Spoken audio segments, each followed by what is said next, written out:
Hey everyone, hi, nice to see you. Thanks for checking out this video. I'm recording this late Saturday night. What's today? The 14th. It's past my bedtime, so my cats are down here trying to get me to go to bed. They're like, excuse me, it's time to snuggle. Yep, they're gonna have to wait a little bit. I really wanted to do this video sooner rather than later. If you're new here, hello, my name is Audrey. I am a psychic medium, and when it comes to this case or this story regarding Hana Kobayashi, I did have some psychic input. Whatever that's worth to you. Maybe it's worth nothing. That's fine too. I need to get closure tonight with this story. Let's just get into it. Okay, let me just start. I'm so sweaty. I literally just put on a full face of makeup and I'm sweating.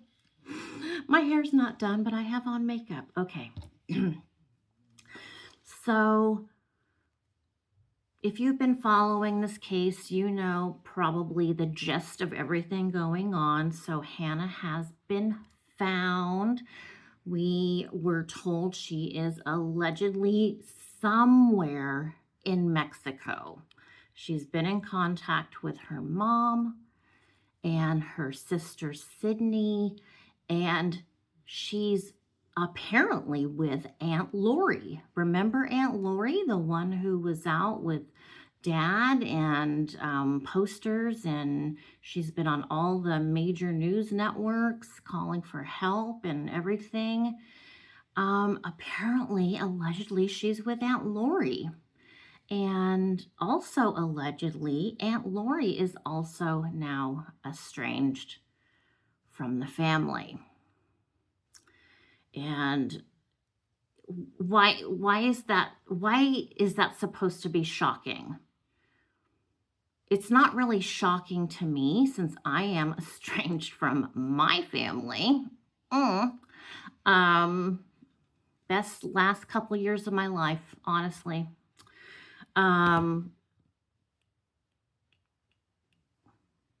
It's not unusual for family members to be estranged. You know, when I do readings for people, I often uncover their estranged family or friend, and they're like, I don't talk about him or her, or I don't talk to them anymore. It's like, I know, but it does come up. It comes up a lot. I want to read to you a Facebook post that Sydney posted. That's the sister. Let me just read you a portion of it. I don't have Facebook. Thank God. I hate Facebook. Let me read this to you. At this time, my mother and I have not physically seen Hana. We do not have actual proof of where she is, other than she is somewhere in Mexico.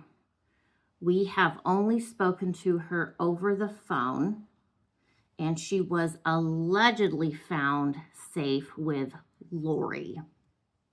But at this time, she does not wish to return to us. As you can imagine, we are all extremely relieved and glad that my sister is alive and seemingly okay. But we also have mixed and overwhelming feelings of exhaustion, devastation, and betrayal. We are all kindly asking the public to respect our privacy and offer us grace for a moment, as we are all still grieving. There is still so much unknown and so much that still needs to be navigated. In due time, the truth will surface, and we will all get the answers we truly deserve.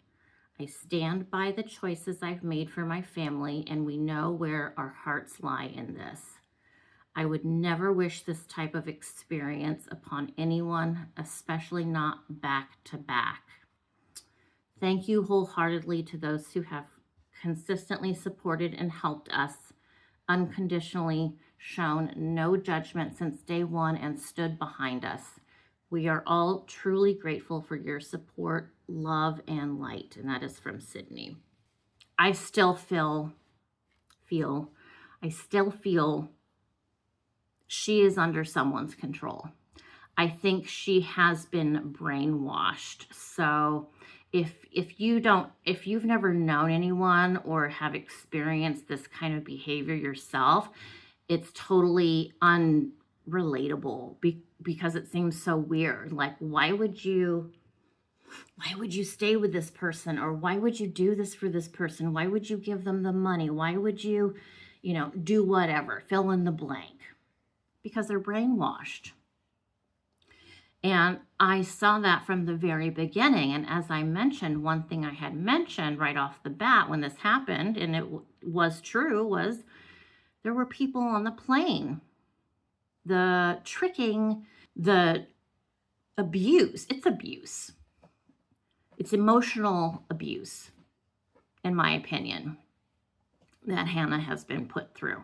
And I don't think it's only just from this situation on the airplane with this guy, Aman, who she apparently married, is Aman, wait, what's the boyfriend's name? No, the boyfriend is Aman. Anyway, Alan Kakasi is the husband. So there's more to Hannah than this alleged husband, Alan, more to it than her ex-boyfriend, Aman. This is a big mess. And I do not envy anyone who's in this season of their life dealing with this kind of stuff. When I say I need closure, I have to kind of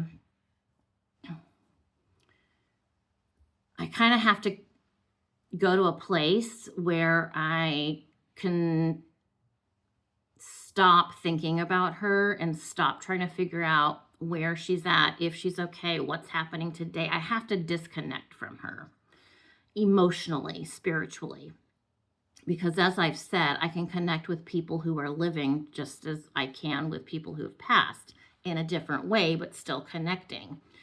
And if my child did this, or if Hannah was my child, I would be devastated. And I think a lot of us know that, understand that, can relate to that as parents. We want the best for our children. And obviously there's been some trauma somewhere in her life that probably wasn't handled. Perhaps some of the trauma was hidden. Some of the trauma caused Hannah to make some bad mistakes, poor choices. We are the result of our choices from yesterday. There's no escaping karma. Karma is always deemed, to be something bad. Karma can very well be something wonderful and amazing just as equally. So make good choices today to get your good karma tomorrow. I still have a problem knowing she was taken advantage of, because so many women get taken advantage of. They get, abused. They get so many negative things from the rest of the world. And it's just so unfortunate. And we try and protect our youth from having to go through that kind of thing. But it sounds like she's not ready to go home to mom and sister and whoever else is there. She needs to escape.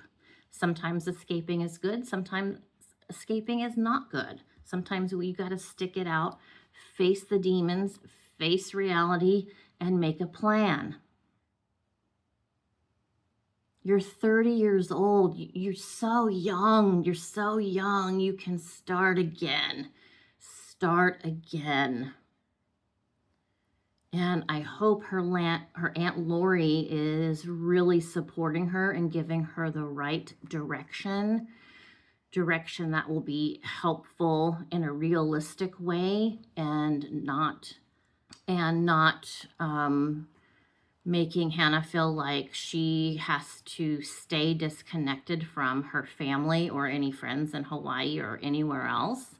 So I hope she's getting really quality life lesson support from her aunt or whomever else she's hanging out with in Mexico. And yeah, Mexico's not very safe. Hopefully she's in an area where she's safe. I don't know. I did tell one person I didn't see Hannah going south of Baja, Mexico, but that was like last week, and I haven't really tried to connect with her location since then, because I've known for a few days that it's over. And so many people feel tricked by Hannah's family by giving money. That's on us. If you give money, that's on you and me. I didn't donate any money, but I'm just saying I have before. It's for other things. And, you do it with good intention and good insight, and the people you're giving it to do not owe you anything. Remember that. They don't owe you anything. They're asking, you're donating.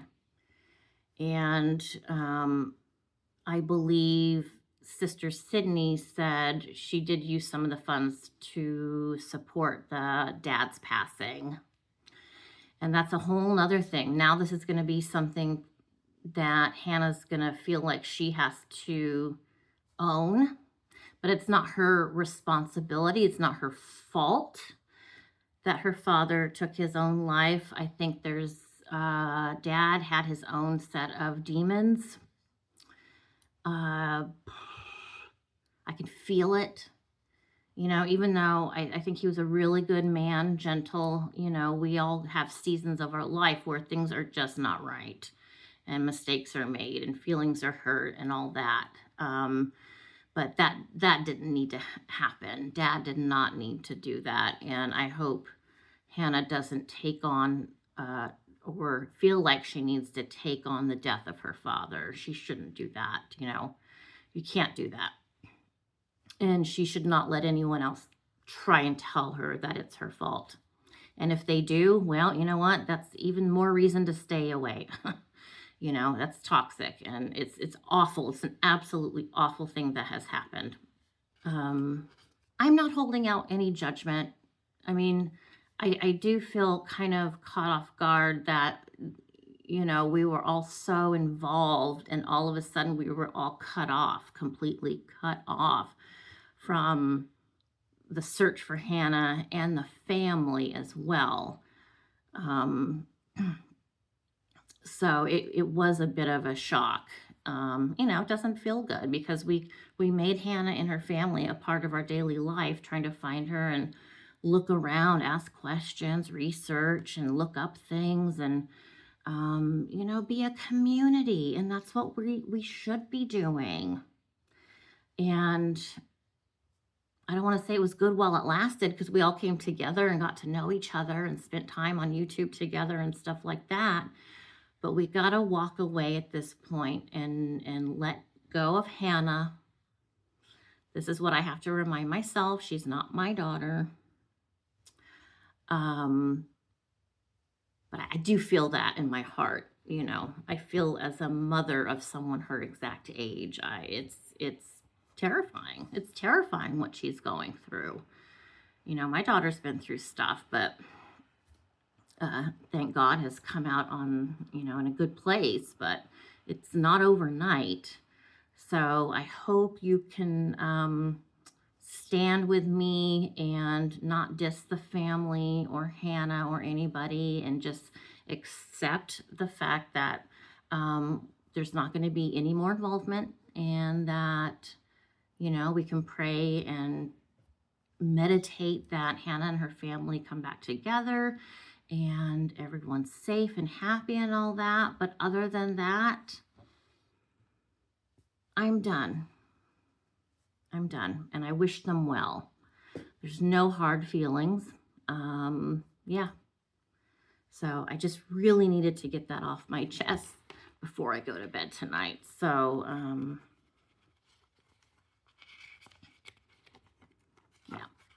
I hope everyone stays safe. So I wanted to also let you know I have a guest coming on. Hopefully I can record that video tomorrow or Monday. Monday might be more realistic, but I'll have a special guest, someone you haven't seen for a while. You know him, you love him, and he's going to help me sort out some interesting things about a current situation going on. All right, you guys, thanks so much for watching. I hope you're having a nice weekend. And subscribe to this channel. Check out my other channel where we're doing thrifting, crafting, cooking, all kinds of stuff. Check me out on Instagram as well. I post all kinds of random stuff on Instagram. Take care. I'll see you real soon. Ciao.